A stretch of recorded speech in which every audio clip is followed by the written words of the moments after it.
Good evening, ladies and gentlemen.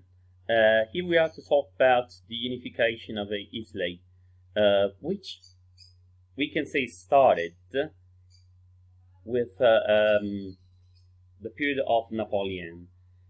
Doesn't mean that the word Italy didn't exist before. Actually, even in ancient Roman times, the peninsula was more or less called Italy as a geographical expression, but nothing like a real idea of nation existed until the early 1800s. To be precise, it was during the Napoleon Wars and the Napoleon occupation that northern Italy, not the whole peninsula, was unified for a short time, and much to Napoleon's own disappointment. In 1801, this sort of state Napoleon himself had created in northern Italy was called for the first time the Italian Republic. So that was the very first time the adjective Italian was used to mean an actual nation, even though this was really far from the idea of Napoleon to create an independent Italian country. But at least this gave Italians something to believe in. So we can more or less say the Napoleonic age gave Italy a hope to find its own unification soon, and a conscience that all Italians could fight for the same aim, not only, but also that part of the Italian army was relatively good on the battlefield.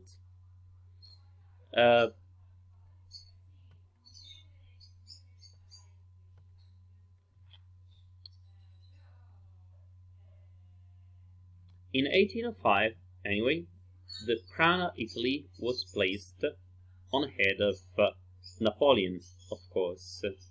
Now, one of the first artistic representations of Italy, personification of our country, is from 1810. Well, when you come to Italy and you go to Florence, you enter a wonderful church called Santa Croce. Santa Croce is the very place many famous Italian people, including Galileo Galilei and Michelangelo, for instance.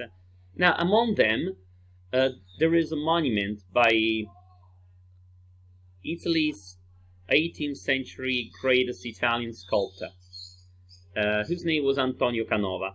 This monument was the grave for Vittorio Alfieri, poet and patriot, and it shows the personification of Italy weeping for him.